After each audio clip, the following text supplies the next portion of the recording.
Thanks a lot. And this is the most regimented compare. Like she was showing the earlier panelists at the end of the panel. So guys, remember, after the panel, we have to just leave the room. Is it? So thanks for that. But that helps in time management, perhaps.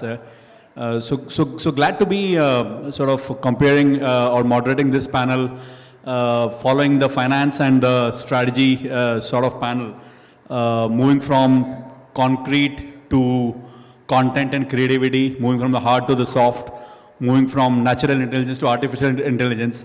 And we'll talk a lot about technology and non-technology in this panel as we go ahead. But since I've got a mic in hand, and as I keep on reminding people about the color of my hair, I'm going to give a context of sales and marketing in real estate. I'm going to take a step back and almost go 30 years, 1995 onwards. I've spoken about this in few panels, but I'll repeat it right now. I'll summarize it a bit.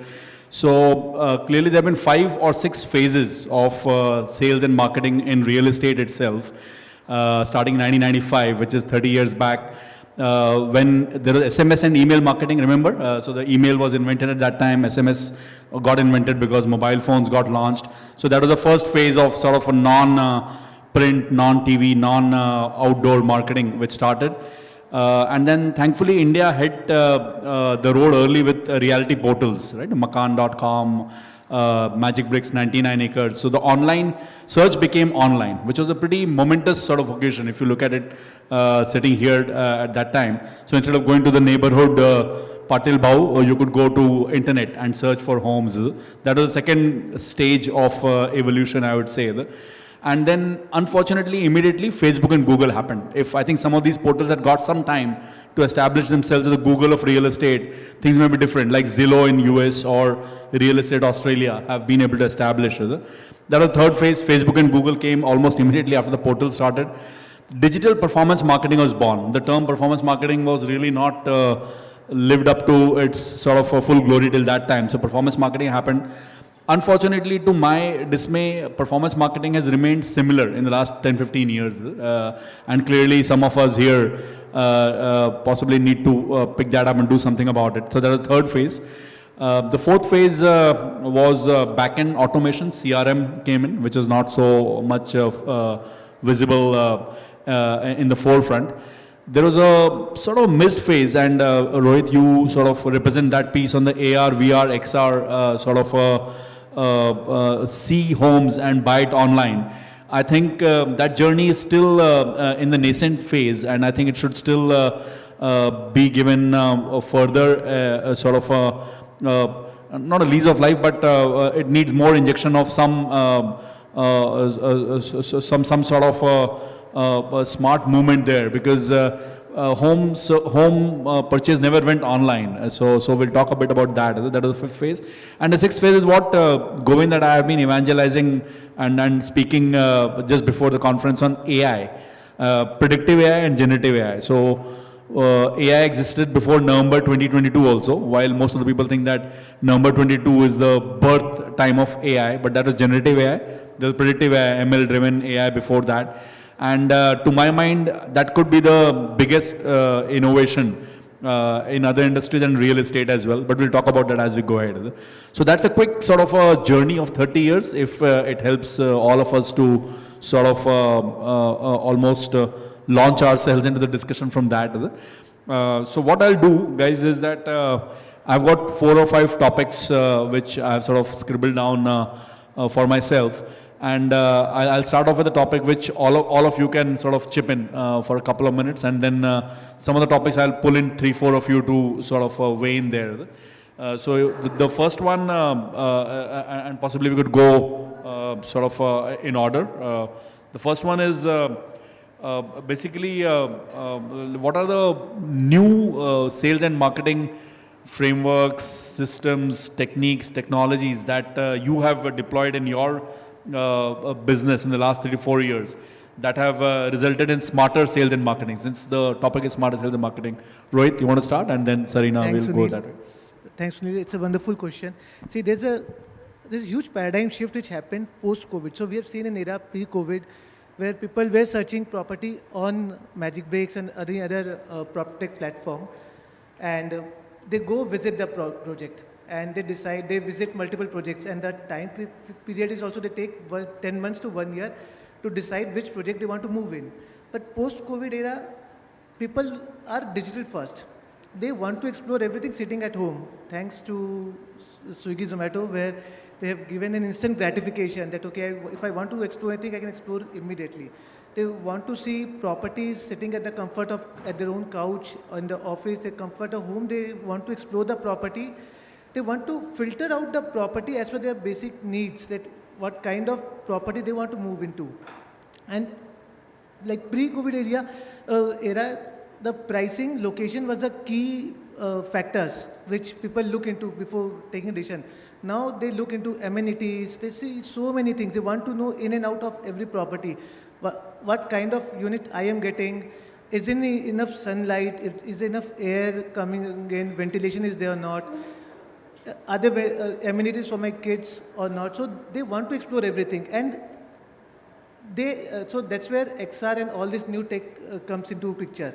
And XR, could you expand XR, where we give an experience to the customer when they're at the site or at the comfort of their home, that how their new home will be looking like. And they explore it, and then they decide, okay, out of 20 or 30 projects in a particular location, which projects they want to visit. And they take quick decision. Now this 1 month, 2 months is a time in which customer takes a decision whether we should go ahead with the project or not.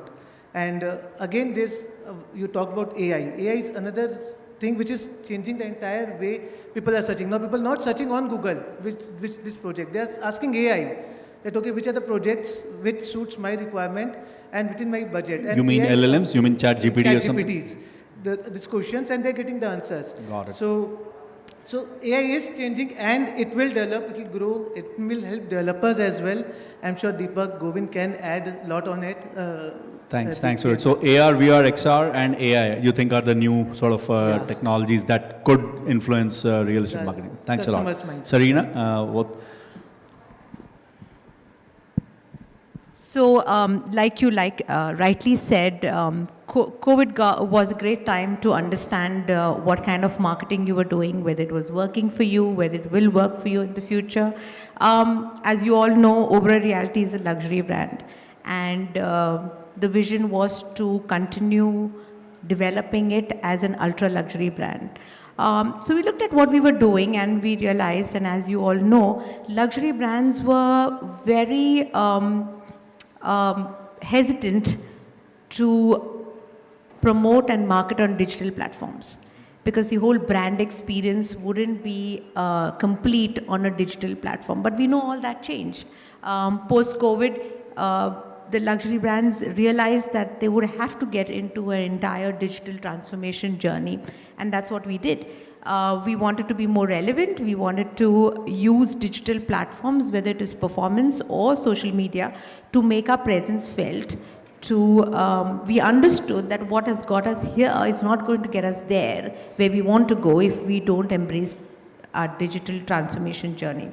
So what works very well for us is the whole brand storytelling, brand marketing, the entire brand experience. And you would all know that, or at least we believe, that this is the biggest check a customer will ever write in his life when he buys a home. And we have to be prudent of that and careful of that.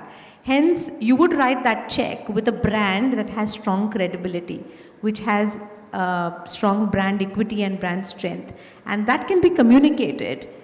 For us, our creative communication strategy is the biggest tool that we use on social media, on short formats and long formats. So most of our team members spend time creating content, telling you the real brand story and what you're actually going to experience when you buy an Oberoi Realty product. Fantastic, Sarina. So I'm sure Ogilvy and Kotler would be sort of breathing easy that there are some people who are still talking about brand and brand building and storytelling. Thanks for that, Sarina. Deepti, you want to continue on what all tricks, frameworks, techniques, technologies have you guys used in the last 3-4 years, which are different from others? So essentially, we all know where our customer is. It's so much easier to find them today because of the digital landscape. I guess today, even a consumer that lands on your website, the first thing that will pop up is the chatbot that allows him to, facilitate navigating through the entire system. So right from the time that he lands on your website till the time he's interacting with. So basically, it's like how you have an omni-channel kind of a setup. Here as well, you've got a customer interface, as in a human interface, and a digital interface that allows you to ensure that the experience that the consumer gets is very, very, all-encompassing and not just like technical in that sense. So from the chatbot, then the consumer interface that happens with the internal teams, then right at the site where the consumer is having the privilege of actually even seeing what is the view that he is going to get of his, out of his apartment. It's to that downline nuances that we take care of. So it gives the consumer a lot of understanding what he's actually going to buy into. All of this AR and VR, if I'm not mistaken, was possibly there even a decade ago. But now with the technology, a lot of advancements and a lot of fine-tuning that's happened, it's become a lot more seamless is what I believe. So I guess the whole entire journey is very, very engaging for the consumer, very interactive for the consumer for his purchase.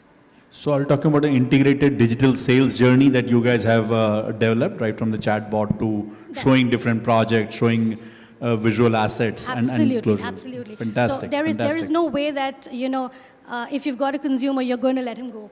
Yeah, sure. Great.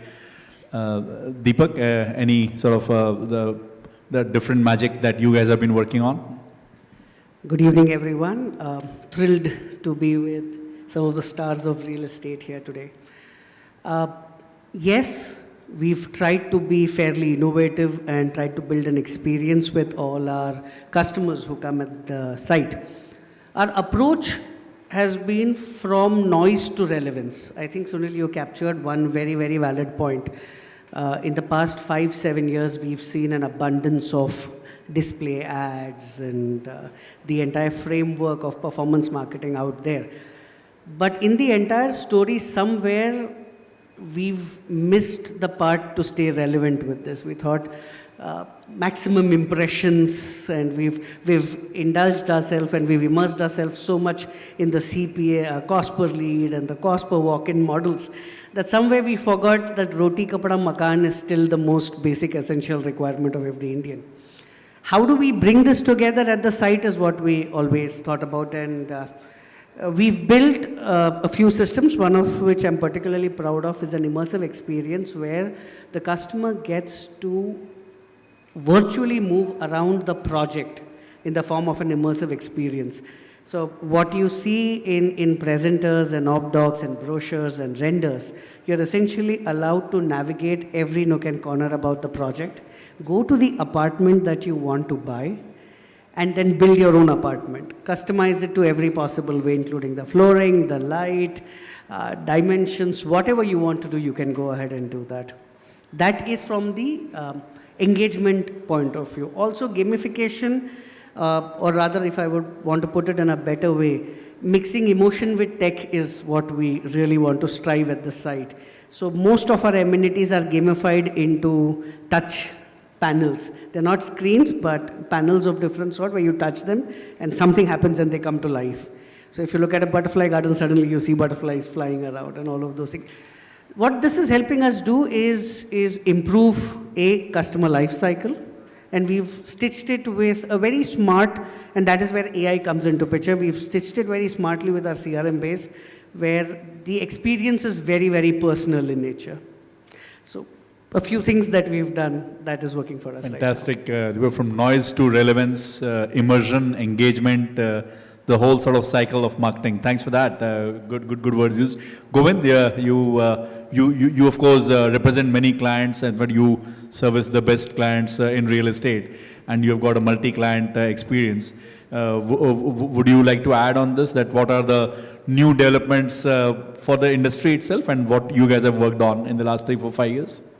Sure. So 3, 4, 5 is a large landscape. I believe every 2 years things are evolving. I'll come to a basic framework. I believe in our team we are always following this in the last 2 years. PCT, performance, content and technology, backed by a layer of common, which is data. which is in performance. What is it that is changed? Previously, we were used to target things randomly, broad-based. Now, because of the data insights that we carry about which location, what transaction happened, at what price happened, who bought it, what surnames, these are the new insights that we're able to gather and able to target the core and discovery split, which means that, you know, people who are buying from a 5-kilometer radius to the people who are buying beyond it. So how do we spend and marginalize and make sure that our budget splits are focused into the split? So that's where performance has really evolved with the data play, reading about the last transaction histories. The content is two ways. One, what Rohit is doing, let's say on the site, that's not something that we usually have a huge role to play. We partner with people like Rohit. But the other, what will get people to the site is where the largest science happens. Both the kind of content pieces are different. And that's where we have tried to make a difference that, okay, what is it people would be clicking upon? What should we really design in the first 5-10 seconds? Or if they're not clicking, they should be really having a great recall of it. Right? We can have something really, really memorable. Maybe they're not interested, but they has to have a great recall. That's of the, the proposition that we're solving for. And the last is technology, where how the data and technology comes together in all this ecosystem, where the customer data is not sitting in silos anymore, right? Every department should get the right value chain and attributes about those data points so that they can build right decisions, target things in the right manner, because unlike other FMCG and real estate, we've always maintained we are a hyper-local play. 5 to 10 kilometers is where the most of the 70-60% sales usually happen. And that has to be very concentrated effort. And if done right, we really can work upon solving the customer acquisition cost problem in the long run. After the first 6 months, you'll definitely see a different rip if you are using the data in the right manner. So that's last 2 years we have been given with a lot much more value chain and support from the overall fraternity ecosystem, the government data coming in. And that's where we are harping the most so far to give the best value for the buck for the client that we are catering to. Fantastic, Govind. Govind, do you want to take 30-second step back and just tell what Insomniacs does and what are the services that you offer? Because the business for these three was pretty straightforward. They sell homes and other projects. So, Insomniacs largely caters to the marketing space, but technology is where we see that, there are different value touch points where we have to build technology, where we have built it around 14 product suite, where different engagement data points are getting captured for the customers, and that gives us a larger value to create sense around those customer behavior. And eventual idea is to create a value where the sales team can get a very targeted propensity rating around each and every customer who's engaging with you as a brand, so that you can treat them differently. And that's where we believe our end goal largely lies. Can we really give sales that kind of an insight about each and every customer because of their previous behavior? Right now, they just appear on the site and they have no clue apart from their phone number. What more can we give about them? What ad did they click? Did they like the swimming pool? Which creative literally worked for them?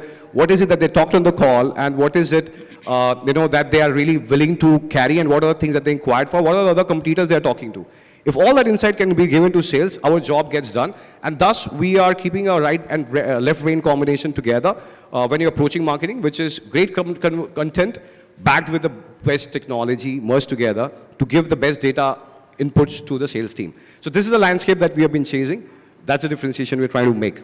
Fantastic. You help us make look more intelligent.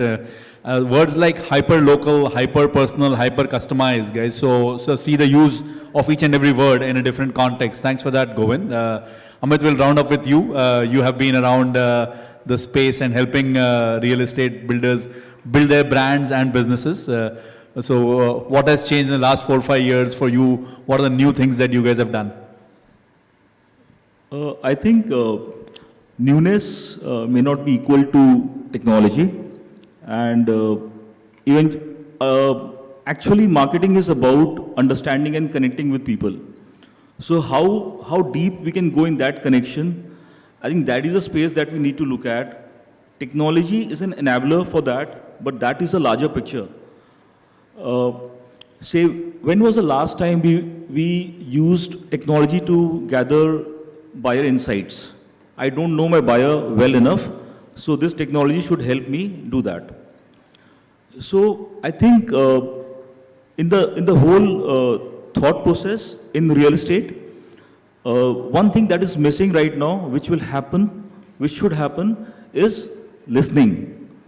Are we hearing our buyers? Are we listening to our buyers? I don't think we are doing that enough. Everything that we are doing is in the space of talking. We are trying to say this, say that. But I think once you listen, a big change can happen, and every real estate project almost is the same. It's almost from the same block or whatever. So if you listen to them, you will be able to create something that stands apart, and that will make it so much easy for it to be marketed and sold. So that's my thought on this. Fantastic, Amit. So, who is the customer? What does he want? Questions that we were taught in MBA schools. Where have these questions gone? Is it? And the cognitive overload of sort of looking at social media and trying to figure out what the customers want is possibly creating the noise over the relevance, if I may sort of marry the 2 points. Fantastic. I think this is a pretty varied smattering of ideas and philosophies in the group. So I think you guys are going to have some fun on technology versus not technology, or the left versus the right brain. Great. So let's change gears and get down to a bit of metric-driven businesses, since marketing has moved in the last 20, 30 years towards being hard-nosed, metrics-driven. So the question roughly is, what does selling smarter mean, right? And what are the metrics and KPIs that we should be monitoring for seeing the results? And can we have some examples of such metrics? So we'll just pick up 3-4 people. Whoever wants to go with it, Rohit, Deepak, Govind, if you may. See, selling smarter means, see, there are many ways where a builder can make a smart selling. See, it's more about like. You'll have to hold. Closer. Yeah. So, like, how are we giving the first start with the experience? So, experience starts from day one of the buyer's journey. That it's big digital experience. Then the same experience should continue at the site. That when they're coming at the site, he shouldn't feel that there's a different experience, wow experience coming at their digital ads or the digital platform where they've came and seen the product or the project. And when they came at the site, it's a whole to the different experience. So they have to continue with the same journey. So the customer feels, yes, they feel connected, digital as well as on-site experience. Then we, again in smart selling, there's a lot of data which we capture to filter out the leads, so that we spend more effort on we don't give a lot of effort on generic leads, but more qualified leads.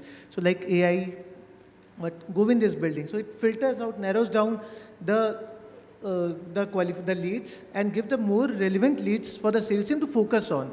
So these are the ways where, so I don't have KPI. I think Govind and Deepak and all can add on the KPIs and numbers, but these are the ways where they can convert the normal lead into a qualified lead without much human intervention.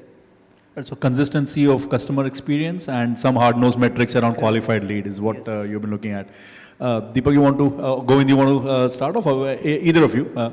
Okay. So selling smarter, as I told, simple, जो हमारी कहानी है ना कि pen sell करके दिखाओ, right? What is the output of it? The output is ask the question, don't sell, right? So the most important part is how much do I know about my customer? And on that basis, what is the strategy or the communication I can play, right? And that's where selling smarter largely means. Now the metrics in terms of the marketing landscape, when we really judge, typically we all know it, but most important parameters, as we said, real estate has operated very differently than any other industry. Here the metrics are not the vanity metrics of the reach or the clicks or the CTR. The metrics are very clear, cost per booking, right? And that has to lie under 2% for most of the cases, depending upon the brand that you are, depending upon the space that you are in. So largest metrics is that. What follows is, of course, the lower side of it, the cost per quality lead. We do whatever that we do, but I don't think we can go past it. The branding journey at the same time parallelly plays a very important role.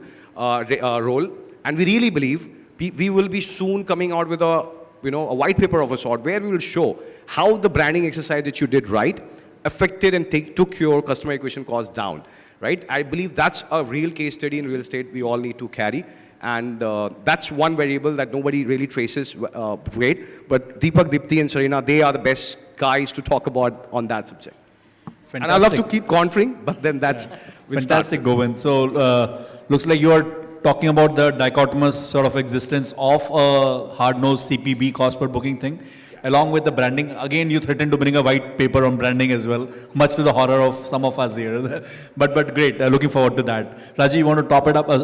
So Deepak, you want to top it up with your experience on metrics, digital marketing, and Deepak. So, cost per customer acquisition that he touched is arguably the most sensitive topic for all marketers today. We've all been bleeding, but I think Serena touched upon it very loosely. Your brand health study and the way you position your brand has a direct relation to your cost per customer acquisition. If you've established your positioning really well in that micro market or to your relevant audience base, you will see a drastic reduction in your customer acquisition cost. Your lead life cycle. Now, there's this huge black hole when it comes to a lead life cycle with differentiated views. It is extremely varied in everybody's opinion. But there is one common factor. It is everybody struggling to bring down this customer acquisition life cycle. The point where the lead is generated to a point where the site visit happens to conversion and then realization of the booking. I think one thing that really marketeers don't talk about is eventually your cancellations that become a part of every booking. And I can see suddenly everybody nodding. Yes, that's actually a pain. And the answer to that cancellation value is also brand building. Essentially, every customer, every person who's consuming the ad is a potential buyer, either today or 5 years down the line or 10 years down the line. Real estate even today is a milestone-based purchase. It's not something you step out of your home and then you end up buying. It's still a milestone-driven purchase. It will evolve, but that will take its own time. I think matrices are very, very variable based on the ticket size that you deal in. What is relevant for me today not necessarily be relevant to Deepti or to Serena or to Govind.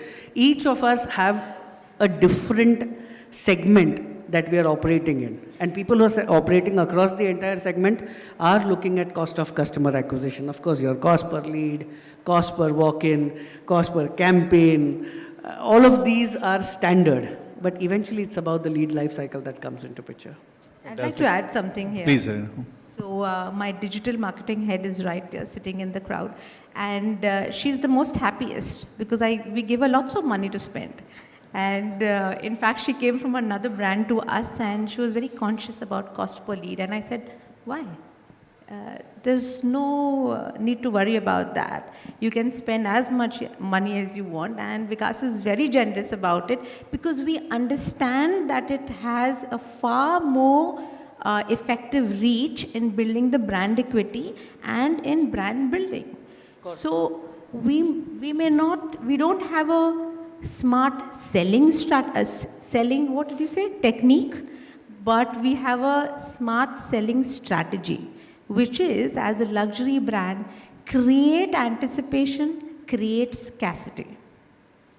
So you see, when you go and buy those very fancy bags, there's a scarcity. There's only those many number of bags, those many limited number of cars. You create a scarcity, you create an anticipation, and you will have people queuing outside your customer center 24 hours before, the night before, and you sell out on the day.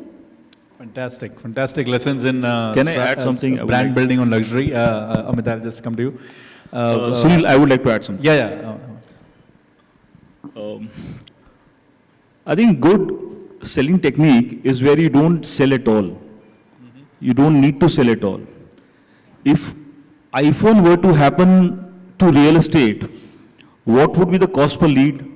What would be the cost per quality lead? I think only when we are doing standardized products and then thinking about sales and marketing does all this come in. I have an idea, like when we think of a consumer product, why not first start with the ad? What will be my ad like? And how will the consumers or the prospective buyers respond to that? So instead of building the product first, designing and defining the product first, and then writing the ad, can we first write the ad and see and try to visualize how many people are going to respond to this? And then, so step one, listen to the consumer. Step two, define a communication for them. Step three, make the product. If you do it like this, just suggesting. The good out-of-the-box way, and you should bounce it off on your... You can't tell architecture how to make their product. Yeah, yeah. Sorry? You can't tell the architecture team and your design head how to design a product. I'm doing that. I'm just suggesting that. Which realty company is this? This is an agency. Fantastic. Just wanted to summarize a couple of points which came out. One is the building brands may reduce the CPB, and I would love to discuss this offline a bit. Is the CPB cost per booking for Piramal versus a Puranik versus a smaller brand in Thane differ, and is Piramal CPB lesser than that? I'm not sure, but would be great to lock horns there on the side. But loved the conceptual discussions about the pull being created through exclusiveness, I think. So Serena, which you mentioned, which is a Mercedes or a Maserati sort of a pull campaign, versus an iPhone, like Apple must be spending zero on performance marketing possibly. So why not go there? And in the green room, Serena, you were talking about Oberoi being sort of the design pioneer. Do you want to talk about that? And then I'll move to my next topic on branding, on the lost art of branding, which I'll pull in Deepthi and then Amit after you. Serena? So we are a great outsourcing company. We outsource our building, we outsource our PMS, we do everything outsourced. So what do? 80% of our time we spend in designing. So, and this is right from Vikas Oberoi to right down to people in my team, whether we are designing the product, whether we are designing the development, whether we are designing our communication, or whether we are designing brochures and our collaterals. Great thought, great thinking is extended to these activities at Oberoi Realty. So one of the things that I want to talk about was about 3 years ago, Vikas said to me that people are curious about how we design, how we think, how we incorporate design thinking in our architecture. And I want to give you an assignment. So I looked at him wondering what's coming next. And he said, I want you to brand our design at Oberoi Realty. That put me in a fix because honestly I'm not a designer or nor had I done something like this before. And but it was a great challenge and I wanted to take it up very seriously. And one of the things we thought was to come up with a design studio, which would actually take the customer through the whole story of how we design their homes, how we design their space, how we landscape design, how we get into choosing materials that go into building a home. And one of the things that the team thought was to do this digitally and to talk about it on the digital platforms. I wasn't convinced because I thought this will just become a campaign and in another 3-4 months everybody will forget about it and it will be one of those things that came and went. I wanted something physical and something that would actually help people actually touch, feel, experience the whole brand experience. And the idea was to create something in our office at Oberoi Realty at the Westin. But I rethought about that again and I said, who really comes to our office besides employees and vendors? Nobody else comes to our office. So I went to our experience center. I mean, all the other developers call it sales lounges, sales galleries, sales offices. We call it customer experience centers. And I asked for a dedicated place, which was about 2,000 square feet, where my design studio would sit. We hired Landor, which is a WPP design company, and I gave them this mandate of creating something which will not involve technology. Not another screen, not another overstimulating sensory experience, but something that would talk really about how we build the whole experience of living naturally and building naturally. their director from Singapore worked on this whole thing with me, and we've come up with a beautiful design studio at the Oberoi Garden City Experience Center, which talks about sustainability and how we develop landscapes. So we've got real moss sitting on the wall. We have a moss wall. We have Vikas's tenets on the design philosophy on one wall. We have a materials library where we actually get people to experience, touch, feel the tiles, materials, stone that we're actually going to provide them, even the taps and the faucets. And on one wall would be the entire concept of that particular project. It came out so beautifully. It took us a lot of time. We now replicate it in every experience center. So if you go to Thane, Forestville in Kolshit is inspired by biophilic principles. So we have biophilia in our architecture, and we tell that brand story through the design studio.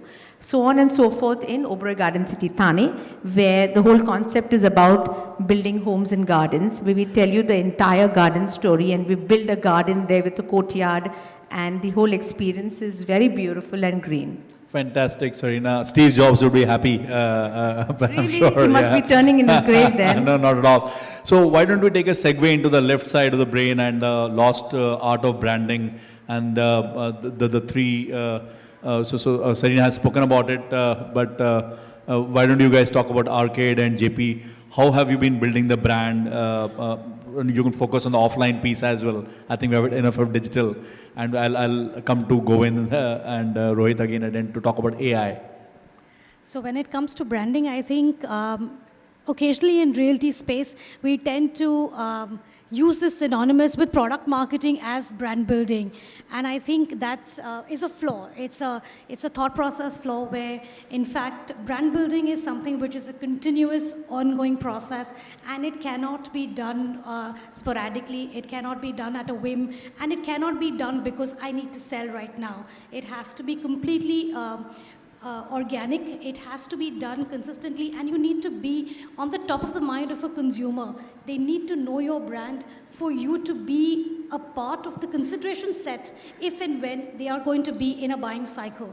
So what does your brand stand for in terms of, and it's not just the logo or purely those tangible things, it's actually the value that you bring to the table and how you are going to be a part of the consumer's life. I think there's a lot more branding that needs to be done by organizations, by the companies, in order to, essentially be a part of that consumer's life. It's, I understand that realty usually is like a one time or possibly twice in a person's life they're actually going to purchase a flat.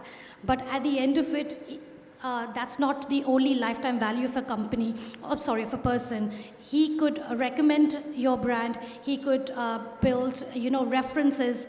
That entire loyalty building is also a very important aspect of it, and all of that is going to come into the picture only and only when they actually believe in the brand and believe in what you stand for. So corporate branding versus product branding, referrals, loyalty, all the sort of right things about branding. Thanks, Kriti. How about you on JP? What's your experience? Essentially, who are we? We are storytellers. Everyone in this panel here is a storyteller. And we're all carrying either a product story or a brand story. And the beauty of telling that story is we can either make a good product sell faster or a bad product flop faster. So essentially, from the storytelling standpoint, and to take a little from what Deepti said, there is much, much more than just screens. There are, so one very essential aspect, and I'm sure you'll touch upon it later, are the channel partners. Now, we've all seen that direct business takes a hit, and at every discussion or every review meeting, there's always a point that comes about what are you doing to increase your direct business. What we've also done at one place is we've created a special team called as a directors team. Now, this team works as a consultant and an influencer to all these customers who come without a channel partner. So that has worked phenomenally well for us. We've been able to take our direct business up by as much as 47% in the last FY alone. Now, this is one small part. And now what these guys do, they carry the brand story further. They talk about JP, they talk about brand. And as a challenger brand, it is imperative that you build the right story in the mind of that customer. And how are you doing it? Who better than your employees who act as a potential consultant to these buyers? That's story one. So on and so forth, there are huge stories. In some places, we use the help of brand ambassadors. And the identification happens when the real story of that celeb merges with the real story that we want to talk about.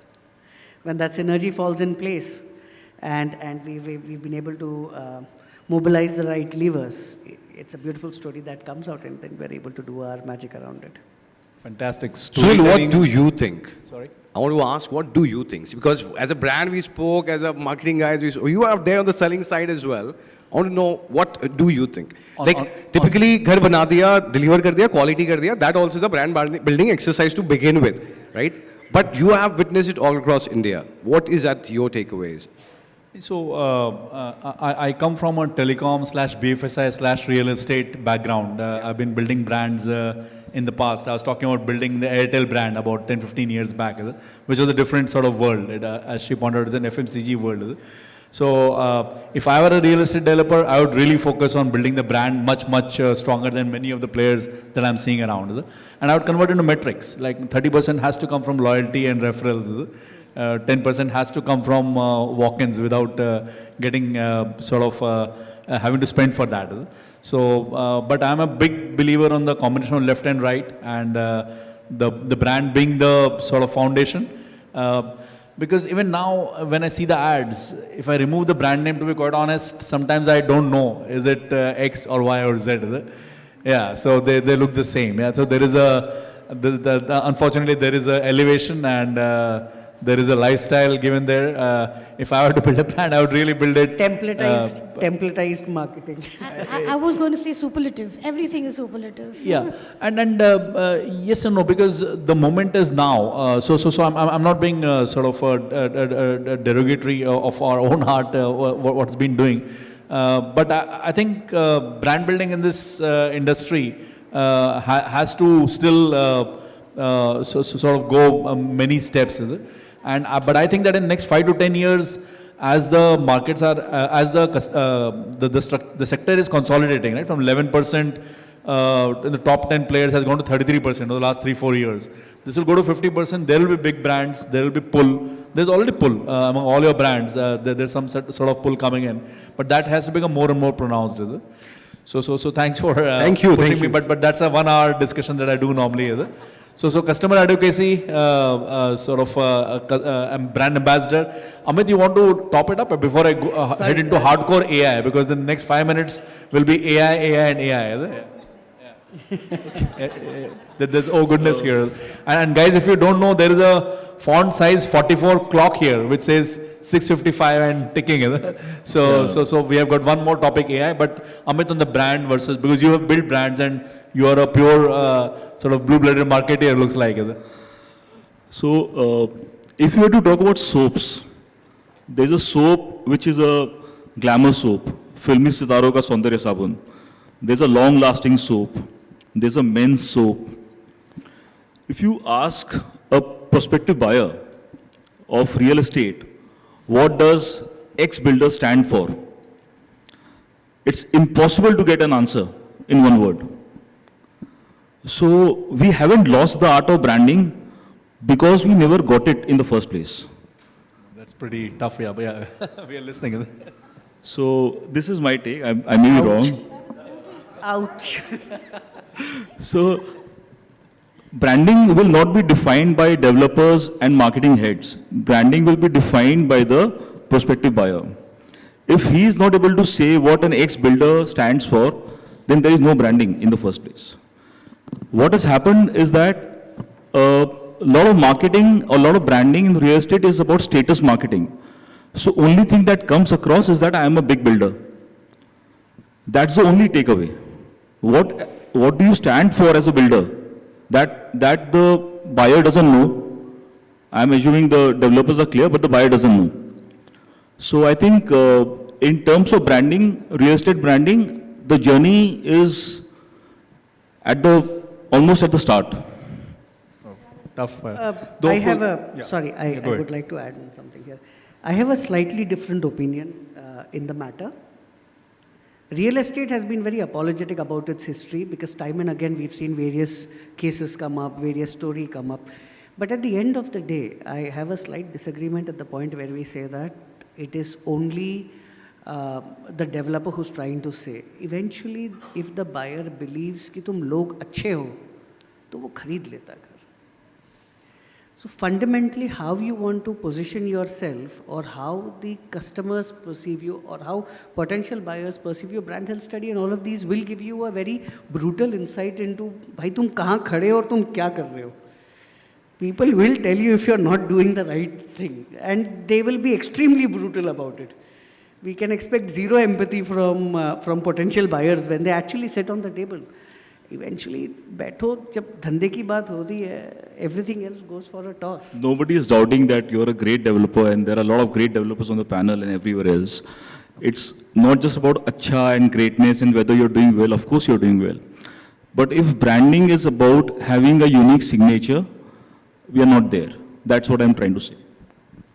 So good. The word positioning has come in the 55th minute of the conversation, which is in itself sort of a bit of doffing our hats at what's happening.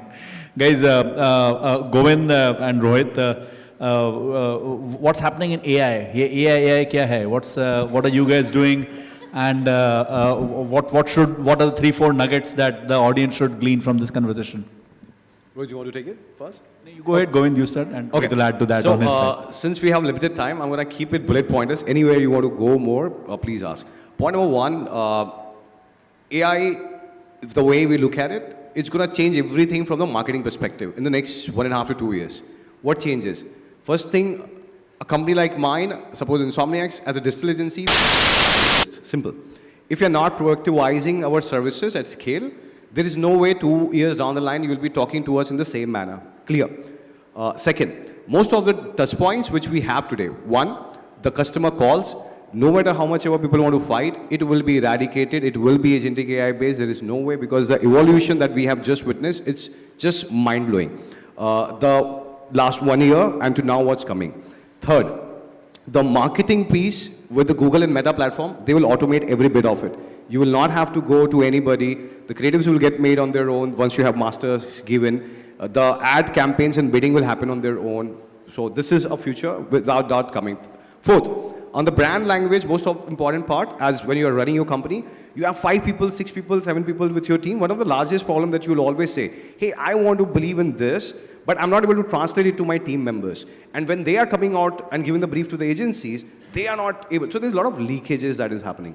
Now, Google is launching their next platform, which will be very exciting, which will be working for the B2B platform, which all will be used by us. You put everything of what your brand is about. When he was saying that, what is our unique signature, think through it, put through it, and see it play in every marketing communication that comes out from that platform. So AI from the marketing perspective, there could be lot many things happening. From the real estate marketing perspective, these are the 3 to 4 larger changes that are going to happen. Trust me, it is all going to benefit you. The problematic problem actually is here. Whatever that we are doing is just going to change at so much of speed. A lot of people are not going to catch up to it. Right? So, but there are few angles that we believe that we have found, which could be our mode. We are running towards it. But if you don't run fast enough, trust me, I will not be in this panel 2 years down the line. And I'm scared for it. Fantastic. Govind Govind, is specifically looking at me and saying that. We've had a mentor before, and we will keep fighting. Don't worry about it. fantastic, Govind. A bit of a science fiction sort of thing if we had spoken about it 4 or 5 years back. Rohit, before you go, I'll add to that a bit because I represent both sides of the world. While you spoke about AI applications in marketing, my company is building a lot of applications on the sales side since we sort of specialize in that. So we have got a suite of generative AI tools or agentic AI tools under the cluster name Genie and a bunch of predictive tools under the cluster name Astra. So we have got B2C agentic AI tools which are talking to home buyers and trying to convince them to come for a project site visit. There are agentic AI tools talking to them and seeking referrals. There's an referral Genie, the first one is the walk-in Genie, Third is the home loans genie, which is matching 30 banks to the customer and giving an optimal loan. One is the post-sales genie, which is sort of assisting them after booking in sending documentation, letters, etc. And then there is a CP genie, which is the B2B agentic AI, which is talking to brokers and getting, encouraging them to come to the site. So it's a slew of a multi-agentic AI environment we have created, which is finally automating the sourcing part of sales. So it's increasing the efficiency there. And the efficiency increase in my mind is going to be 20-25%. It's not going to be 100% right now, which itself is pretty huge. And we are not talking about reducing people, but we are talking about increasing revenue, because India is at that juncture where, time is up, it says, where, sorry, but I'll continue.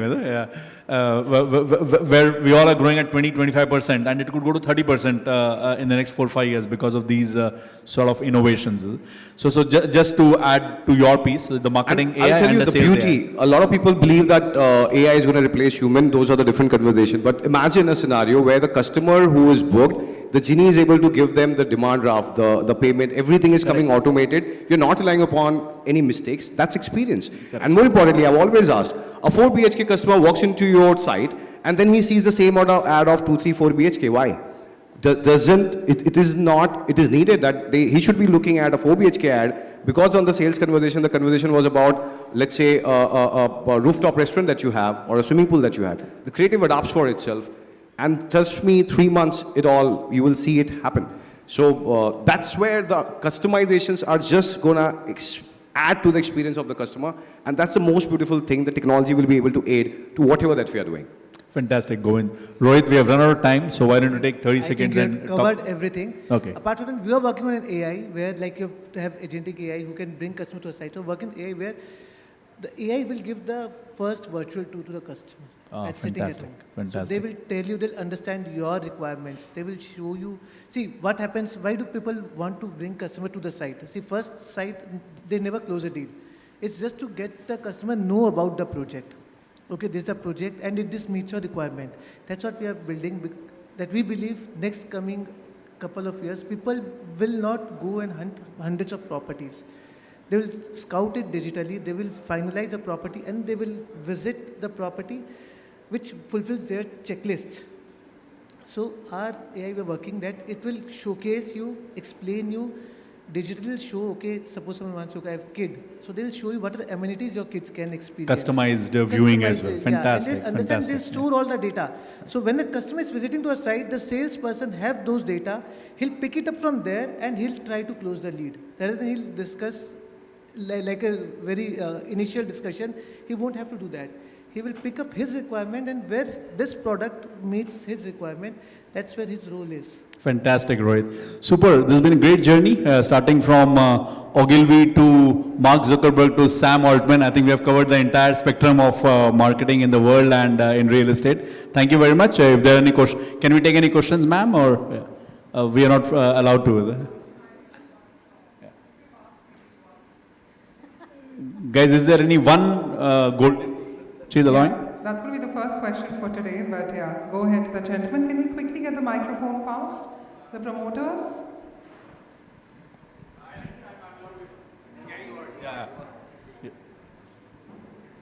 He says it's loud enough. Make up your mind, loud enough, not. Everybody loves the mic. My name is Satish Dandegaukar, and I wanted to know about how are real estate developers investing into AI, or are they investing or not investing, either into sales and marketing of AI or into the development part. Like in Dubai, they are investing huge into AI. I don't know about what is happening in Mumbai in the AI part. If you can highlight any one of you, it will be great. Thank you so much for that question. I'm on the stage that shows that people are accepting us and they want to really talk about it. I believe that's the answer. So yeah, it is people. I got to tell. बाकी in technology में real estate late होगा. AI में they are really moving very fast. I can see that it is about saving cost. So developers know this best, right? Most of the time. So it is aiding to the saving cost. So rest assured, it's a great adoption. one can say, without doubt. So as developers, essentially, we may not be investing in developing applications and all of that. We're more into absorbing and adapting into the new age technology to reach out to the average consumer who's anyways out there and all very, very, very digitally aware and learned consumer. Sure. Thank you so much. Ladies and gentlemen, on that note, as our panelists are here with us on stage, allow me an opportunity to call upon Kezia Sirohi and Vikas Sood of Alpha Corp marketing team to please join us and help us in giving a token of appreciation to all our panelists. May we urge all our panelists to please step forward, allow us an opportunity to give them a big, big round of applause, ladies and gentlemen. And may we request our presenters to give the token of appreciation, starting with, of course, Mr. Amit Baid. Thank you so much for joining in. May we request you to please join us in the center of the stage so that we can get you in the nice frame. Well, Amit is going to be right there. Okay, we're going to go ahead to Govind. Govind, thank you so much. Thank you for joining in. Let the applause continue, ladies and gentlemen. Deepak Nair, thank you so much. Thank you for joining in. We'd also like to humbly thank Deepti Nair. Thank you so much. A warm thank you to Serena. Serena, thank you for your valuable inputs. Let's give her a big, big round of applause. Rohit Kedia, thank you for joining in and giving us your valuable inputs. And of course, how can we not take the opportunity of thanking our session chair, ladies and gentlemen. A big, big round of applause for Mr. Sunil Mishra. May we urge all our panelists to please join us in the center of the stage, allow us an opportunity to capture you all in one frame. Please, all our panelists and our presenters to join us. And to all the audience members, the entire fraternity, let's give them a massive round of applause. Well, so much to learn, use cases coming in from the brands and the leaders here on the panel on the 17th edition of Realty Plus Conclave right here in Mumbai.